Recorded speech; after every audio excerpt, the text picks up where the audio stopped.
Don't let her wake up. Those were the first words I heard after the darkness. The voice was soft, but I knew it. It belonged to my stepmother, Margaret Collins. I couldn't open my eyes. I couldn't move my arms. I couldn't even speak. A machine pushed air into my lungs with a slow hiss. Another machine beeped beside me. Someone touched the blanket near my feet. Margaret sighed.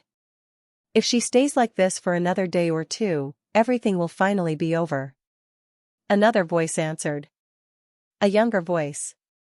What about Ryan? That was Olivia. My stepsister. Margaret laughed quietly. He still believes Emily is sleeping. He's exactly where I want him. I wanted to scream. Ryan. I'm here.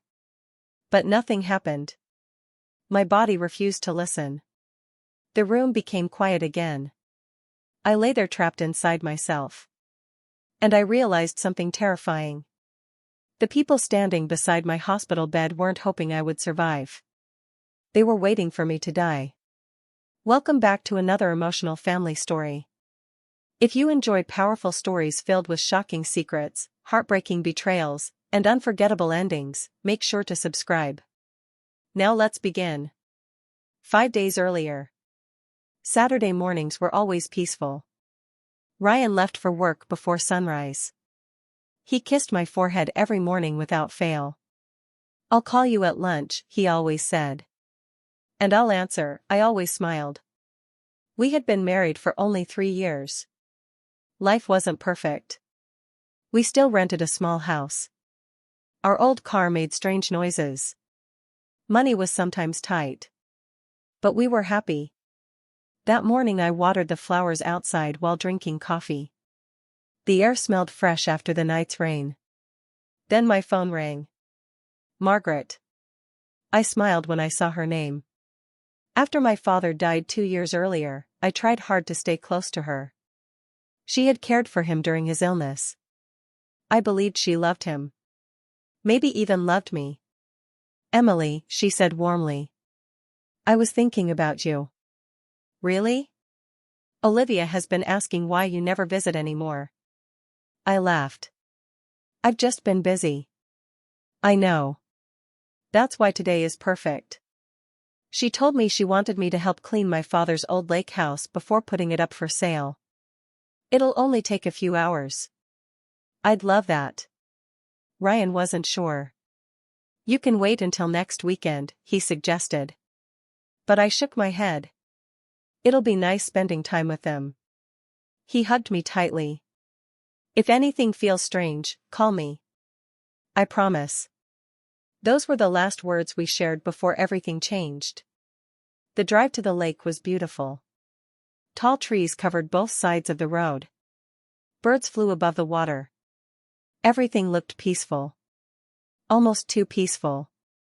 Margaret and Olivia greeted me with smiles. Margaret hugged me. I'm so glad you came. Inside the cabin, memories waited everywhere. My father's fishing hat still hung beside the door. His favorite chair sat beside the fireplace. For a moment I forgot he was gone. Margaret noticed me staring. He would be proud of you. I smiled through tears. I miss him every day. So do I. She hugged me again. Looking back now, I wonder if every hug had been a lie. The morning passed quickly. We cleaned dusty shelves. Packed old books. Folded blankets. Olivia seemed nervous. She barely spoke. Every time Margaret left the room, Olivia looked like she wanted to tell me something. But she never did. Around lunchtime Margaret handed me a sandwich. You should head home before dark. Already? We finished faster than expected. She smiled. I'll stay and finish paperwork. I hugged them both goodbye. Olivia hugged me a little tighter. Drive carefully, she whispered. Something about her voice felt sad. I didn't understand why. Not then. About 20 minutes later, I noticed something strange. The brake pedal felt soft. I pressed it again. Nothing. My heart skipped. No. The car kept moving downhill. I pumped the brakes harder. Still nothing. The road curved sharply around the lake. A truck appeared ahead. I jerked the steering wheel. The tire screamed. Metal crashed against metal. Glass exploded around me. The world flipped. Then, darkness. When I woke inside the hospital, I couldn't move. Couldn't speak. Couldn't even open my eyes. Only listen. That was how I learned the people I trusted most were hiding something. Later that afternoon, another doctor entered. His voice sounded calm. "Mrs. Collins, your stepdaughter's condition is stable." Margaret answered quickly. "She wouldn't want machines keeping her alive." The doctor paused. "We don't know that." "I do." "No, ma'am. We need more time." Margaret's voice became colder. "Time won't change anything." After they left, I heard Olivia whisper, "Mom, what if she wakes up?" Margaret answered without hesitation, "She won't." Those two words filled me with fear. Hours passed. Machines beeped. Nurses walked in and out. I tried moving my fingers. Nothing. I tried moving my foot. Pain shot through my leg. But something moved. Just a little. Hope. Maybe I wasn't trapped forever. That evening another nurse entered. She sounded older. Calmer. "Good evening, sweetheart." Her name tag jingled softly. Nora Bennett. She checked my heartbeat. Adjusted my blanket. Then she spoke to me like I could hear her. "I always talk to my patients. You never know who's listening." Her voice reminded me of my grandmother. Warm. Gentle. Safe. Before leaving, she squeezed my hand. "You keep fighting." I wanted to squeeze back. But my fingers refused. The next morning Margaret returned. This time she wasn't alone. She carried a folder. I heard papers sliding across the table. Olivia asked quietly, "Did the lawyer call?" "Yes." "And?" Margaret took a deep breath. "Everything depends on Thursday." My heart raced. "Thursday? Why?" Olivia asked the same question. "What happens Thursday?" Margaret answered. "Emily turns 30. Silence. Then, the family trust becomes hers." I froze. My father had once mentioned a trust. Money my mother had left before she died. I never cared about it. I didn't even know how much it was worth. Margaret continued. "If Emily dies before Thursday." Another pause. "It all comes to me." My blood turned cold. Olivia whispered. "How much?" "Nearly $5 million. The room felt smaller. Harder to breathe. Margaret wasn't waiting for me to recover. She was counting the days until my birthday. Until the money became mine. Later, after Olivia stepped into the hallway, Margaret spoke on the phone. "I've already handled the husband." I listened carefully. "He believes she's resting. No visitors. No questions." She laughed softly. "He trusts me." "Ryan." She lied to Ryan. He thought I was simply sleeping. He had no idea I was trapped here. I thought back to our last Tuesday together. Every Tuesday Ryan called me during lunch. Always. No matter how busy he was. Sometimes we talked for 2 minutes. Sometimes 20. We talked about silly things. Dinner. Movies. Our dog. Bills. It didn't matter. Hearing his voice always made my day better. Now. He probably sat somewhere wondering why I wasn't answering. Thinking I was resting peacefully. Instead, I was listening to people plan my death. That night I practiced moving again. My right foot. Nothing. Left foot. A tiny twitch. Again. Again. Every movement hurt. But each tiny success gave me hope. If I could move. Maybe one day I could speak. On the third morning everything changed. Margaret and Olivia argued. Quietly. But I heard every word. I don't like this, Olivia whispered. You don't have to. She's family. Margaret snapped. Family doesn't pay hospital bills. Family doesn't erase debt. Olivia started crying. You said it would just be an accident. It was. You told me the brakes failed. Margaret answered so calmly it chilled me. I made sure they failed. Everything inside me stopped. The brakes. She had done it.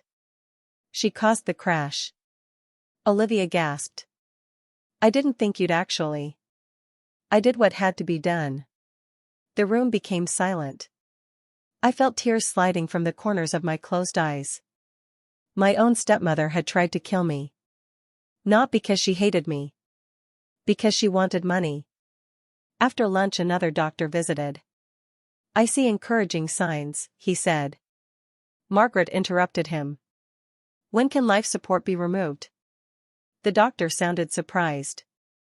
That discussion is far too early. I have legal authority. We still need observation. How long? At least 72 more hours. Margaret became angry. That's too long. I'm sorry. It isn't your decision. She stormed out.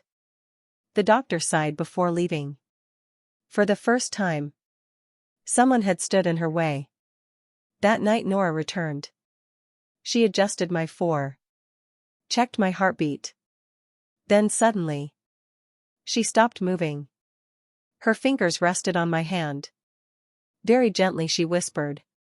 Emily. If you can hear me. Move one finger. I concentrated harder than I ever had in my life. Every muscle screamed. Come on. Please. Move. My index finger twitched. Just once. Nora froze. She waited. Can you do it again? I tried. Pain shot through my arm. My finger moved. Again. This time she smiled. A tiny smile. I knew it. She leaned closer. Don't try to open your eyes. Don't move unless I ask. Just keep listening. She looked toward the hallway. Then whispered. I think someone is lying. My heart pounded. She knew. Maybe not everything. But enough. Nora squeezed my hand. I'm going to help you. For the first time since the accident. I wasn't alone. The next morning Margaret arrived earlier than usual. She sounded excited. The judge agreed. Olivia gasped. So soon? Tomorrow morning. What does that mean? It means we'll finally finish this.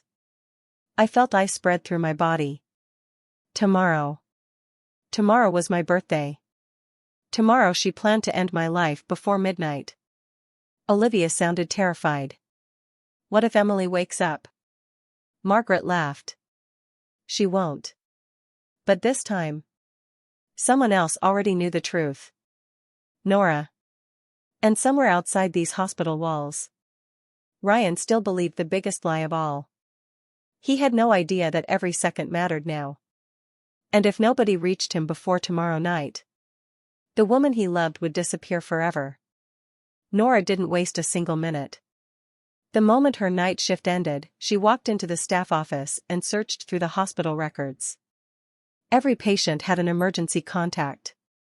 She prayed mine was still the same. It was Ryan Carter. She copied the phone number onto a small piece of paper. Her hand shook as she reached for the phone. She had been a nurse for 26 years.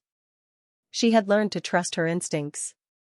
And every instinct told her one thing. Emily Carter was in terrible danger. The phone rang twice. Then someone answered. Ryan speaking. Mr. Carter, my name is Nora Bennett. I'm a nurse at Green Valley Medical Center. Ryan sounded confused. My wife is there? Yes. I was told she's resting. Nora took a deep breath. Sir, your wife is alive. Another silence. Then Ryan asked quietly. Is she awake? She can't speak yet. But she can hear. Ryan stopped breathing for a second. What? Please listen carefully. The information you've been given isn't true. You need to come tonight. Use the east entrance. Don't tell anyone. I'll meet you there. Ryan didn't ask another question. I'm leaving now. He hung up. That evening I heard footsteps outside my room. 2 people entered. One pair was soft. The other was heavy. Strong. Familiar. Ryan. Even before he spoke, I knew it was him. He always smelled like fresh wood and soap after work. He took my hand. His rough fingers wrapped around mine. I'm here, Em. His voice cracked. I'm so sorry. I squeezed his hand with every bit of strength I had. A tiny squeeze. But he felt it. His breath caught. You heard me. Tears rolled down his face. I knew you were still fighting. Nora quietly explained everything she had seen. Margaret's strange behavior. The fake visitor rules. The rush to remove life support. Ryan listened without saying a word. When she finished, he stood. I'm calling the police. And a lawyer. No one is touching my wife. By sunrise, everything had started moving. Ryan met with attorney Edward Sullivan. Edward had handled my father's legal papers years ago. He opened the trust documents. Then his face became serious. The money transfers automatically at midnight on Emily's 30th birthday. Ryan nodded. So if she stays alive until then, it belongs only to her. And Margaret gets nothing. Edward looked directly at Ryan. If what you've told me is true, this isn't about money anymore. It's attempted murder. Ryan answered quietly. It always was. Meanwhile, Detective Daniel Brooks began asking questions. He visited the crash site. The damaged car had already been moved to a storage yard. A mechanic examined it carefully. Within hours he made a shocking discovery. The brake line hadn't broken naturally. Someone had cut it. Cleanly. With a tool. Daniel frowned. Are you certain? The mechanic nodded. 100%. This wasn't an accident. Back at the hospital, Margaret walked in carrying another folder. She smiled at the doctors. I've spoken with the court. The paperwork should arrive today. Dr. Harris looked uncomfortable. We're still seeing improvement. Margaret forced a sad smile. I don't want Emily to suffer. The doctor sighed. We'll continue observing. Margaret's smile disappeared the moment he left. She turned toward Olivia. We're running out of time. Olivia looked pale. I don't want this anymore. Margaret grabbed her arm. You've already helped. If we fail now, we lose everything. Olivia began crying. I never wanted Emily to die.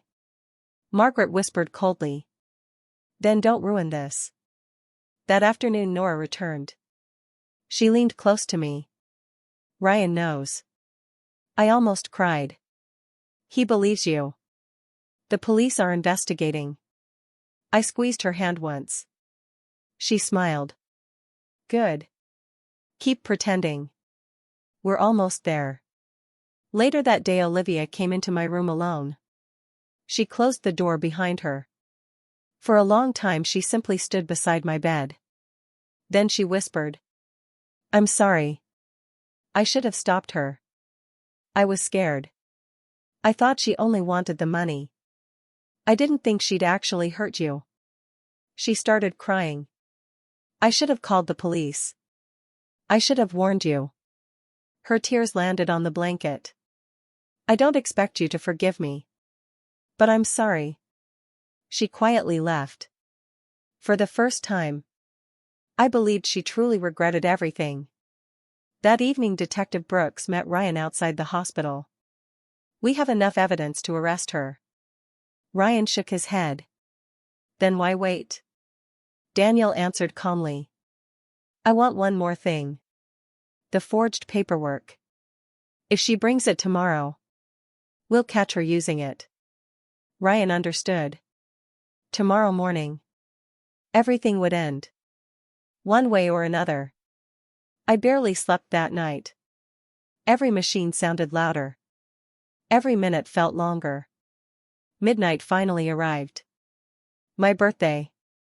30 years old.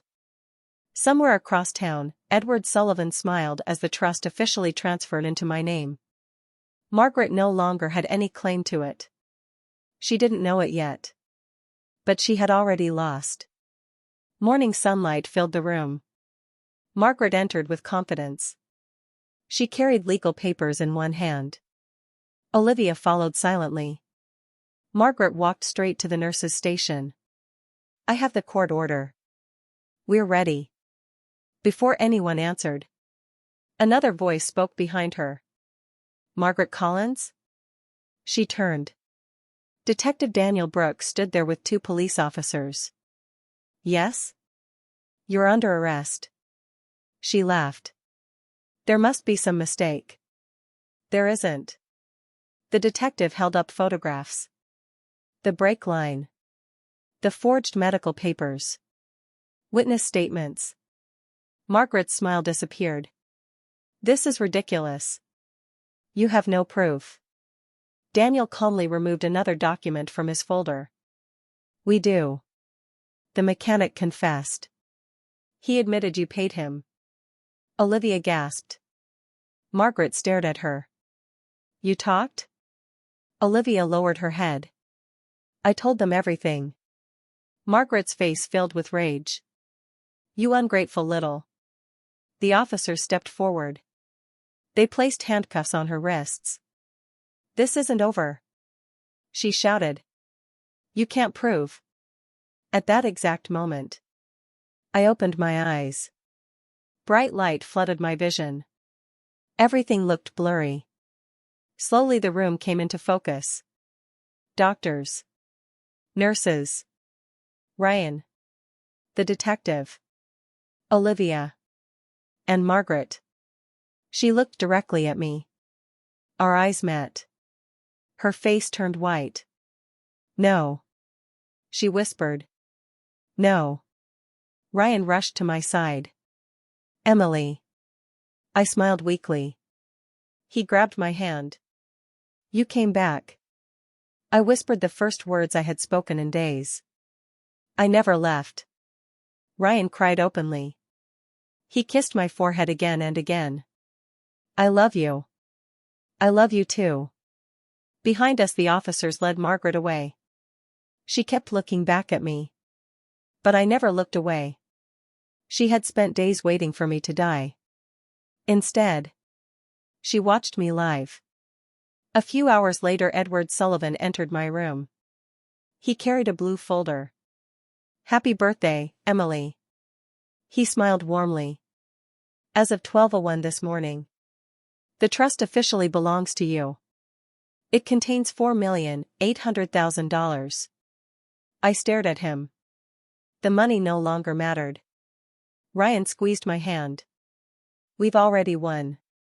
Edward nodded. Your father planned carefully. He wanted this protected. He would be proud of you. Tears filled my eyes. I missed my father more than ever.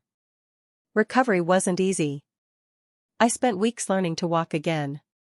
Physical therapy hurt every single day. Some mornings I wanted to quit. Ryan never let me. You survived worse. You can do this.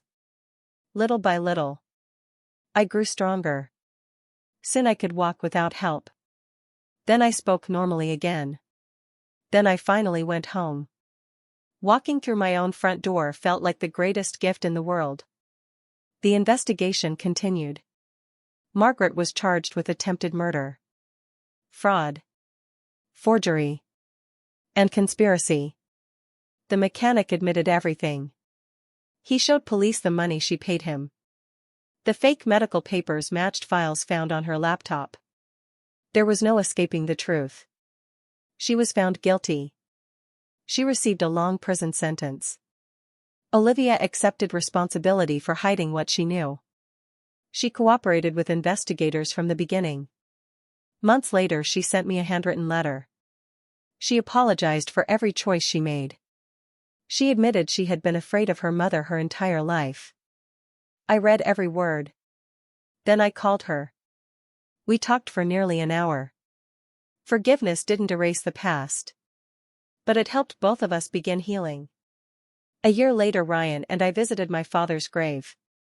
Fresh flowers rested beside the stone. I smiled. We're okay now. Ryan wrapped his arm around me. The worst is behind us. I nodded. It really is.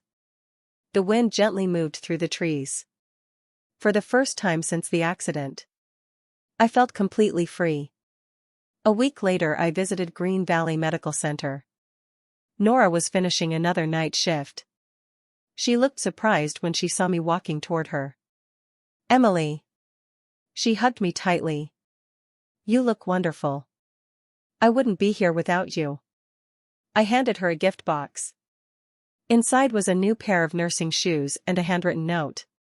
She laughed. You really didn't have to. I wanted to. You noticed one tiny finger move. You believed me when nobody else did. Nora smiled. I've learned something after all these years. Sometimes hope is very quiet. You just have to listen. We hugged one last time. As I walked toward the exit, sunlight filled the hallway. Exactly 1 year earlier, I had entered that hospital unable to move. Now I walked out stronger than ever. Not because life had been fair, but because truth had finally won. Ryan waited outside beside our car. Just like always.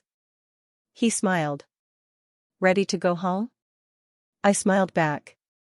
More than ever. He opened the passenger door for me. We drove away together. Not looking behind us. Only looking ahead. Because the people who tried to steal my future had failed. And every new sunrise reminded me of one simple truth.